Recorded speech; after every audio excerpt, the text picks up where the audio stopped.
This Week in the Boardroom, brought to you by NYSE Governance Services Corporate Board Member, along with Governance Knowledge Partners, the Center for Audit Quality, and Grant Thornton, and contributing partners, National Investor Relations Institute, and the Society of Corporate Secretaries and Governance Professionals.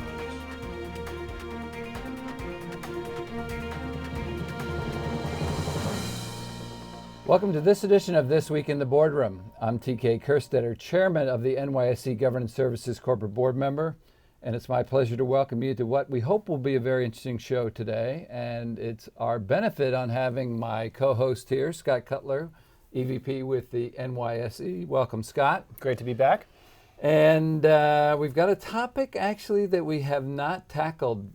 Believe it or not, in our 200 plus shows that we've done, we've never dealt with the topic of director orientation or onboarding. So this is going to be you and I taking a look at this topic and trying to pass along some interesting advice. And, you know, I don't care what you're doing, it's important to come in and build the proper foundation for somebody to be successful. So, you know, a director has hopefully done some due diligence, which we'll talk about in a second, but is coming in. So you're the board now. You're having to make sure that this person is prepared for meeting one. So tell me, as you think through the idea, what would be the critical issues for you as far as creating an orientation program? Yeah. First, there has to be structure around the program. I mean, there has to be a well-defined process that deals with director onboarding. That is, introduction to the other board members, introduction to the management team, having a deep and fairly comprehensive understanding of the business, the risks of the business, and exposed to the culture of the organization. And I think that process has to, essentially involve probably somebody from the Nominating and Governance Committee or somebody else on the board who takes on that individual as a board sponsor.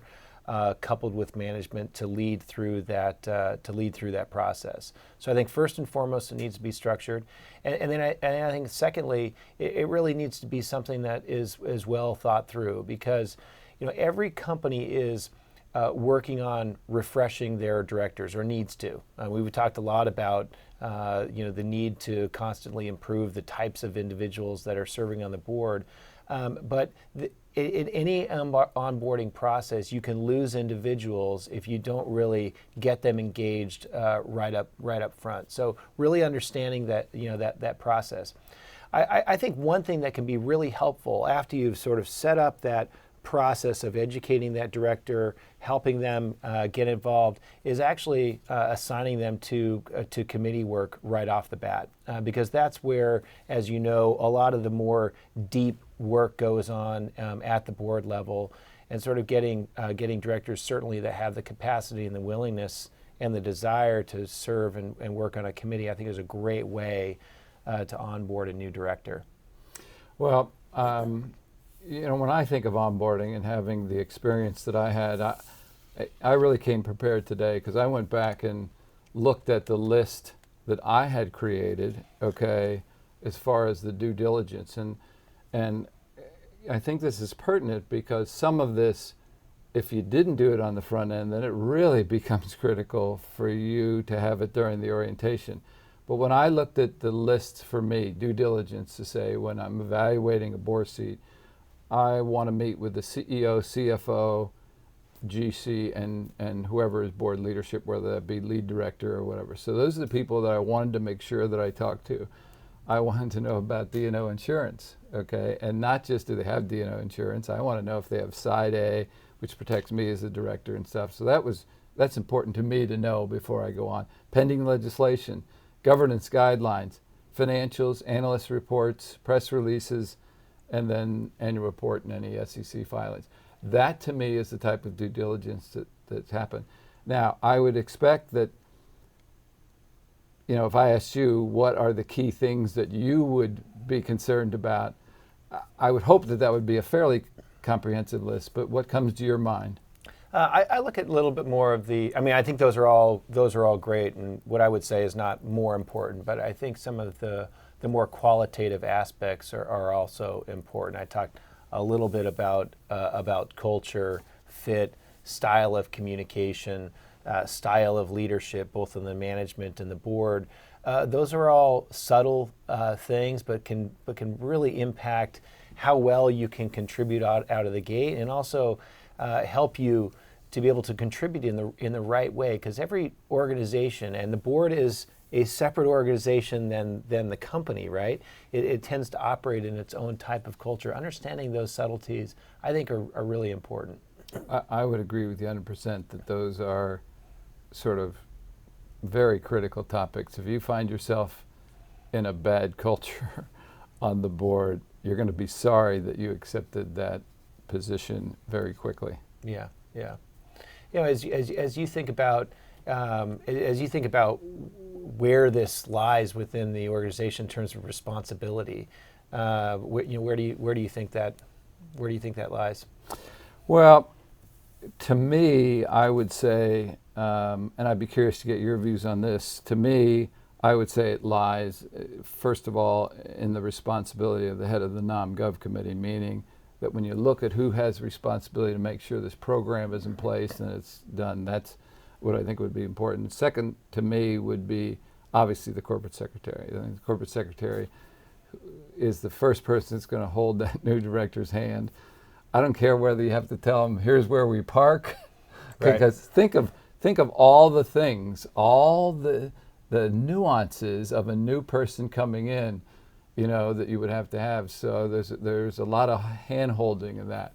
Now, I know you've been through this process recently. So what when you look at responsibility, what do you see? Well, I mean, this was something that was more of a strategic discussion that came up on a nonprofit board that I serve on, and it was at the direction of the executive chair of the board, who said we need to really look at recruiting of new board members and structure. And so we spent a lot of time looking at the charters, making sure everything was set up there. And then in the Nominating and Governance Committee specifically, as it relates to onboarding, we created checklists. We put in place processes and procedures around onboarding. We did the same thing on the recruiting side in terms of how to identify the proper board candidates. We set up who would meet with the candidate prior to consideration and what that process looks like. But that onboarding piece was really important. The corporate secretary, in terms of organizing that, tended to be for us the real central sort of person that we relied upon to organize and structure that. But again, like a lot of things on the board, it starts at the top and then gets pushed down into the committee. Well, you mentioned checklists. I thought that it would be very helpful. Again, I took some time and said, here's a sort of a checklist that people can have relative to this. And I break it down into sort of 4 or 5 major categories. You have a corporate overview, and somebody needs an org chart.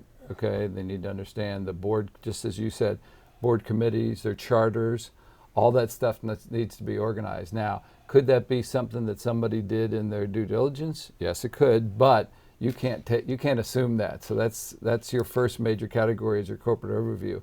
Might include a strategic plan as well. At some point in time, you got to see what the plan is. Next, probably the biggest area is director information, board calendar, travel policies, D&O, insider trading policies, code of conduct, board comp plan, your options to defer. I mean, that only touches the base of what is an enormously long list of little checks that need to go off. So that's the second category, is director information. Third is senior management meetings. Again, in your due diligence, you may have met with CEOs, leadership, talked about culture, but now you have division head, IR, that's I would want to feel comfortable with, auditor, risk officer, and probably in today's world, the IT person, which is never in the past would they be discussed. So next thing is your meetings.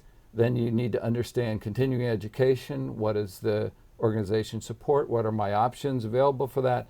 And finally, if you are a company that has a board portal, you need to learn the nuances of the board portal and how you use it and where the information is and how the company communicates through that, how it operates. Some may even have to, how do you turn it on? On that. So that, to me, is a checklist that's available a number of places for people to access to get that. Yeah, it's comprehensive. A little bit scary, actually. Yeah, no, the list is, it's when you think it's longer about, than you think, is the point. Yeah. And so, I think we both agree that this is a very critical topic.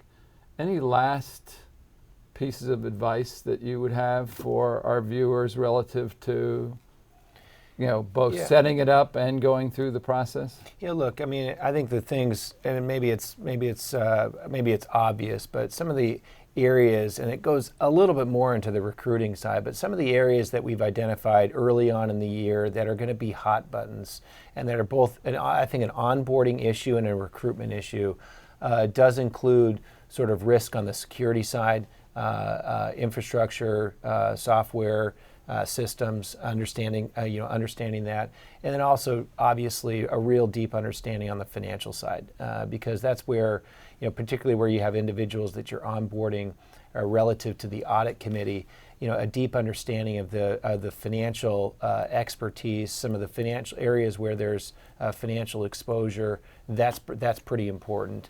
And I think the other thing that's worth mentioning is that this relationship between board and shareholder. You talked about the IR side. I think it is interesting to start to look as you dive in. What is that relationship that the board has potentially with shareholders? What are the things that are raised by the advisory firms that people need to be aware of, and as a new director, you need to be sensitive around?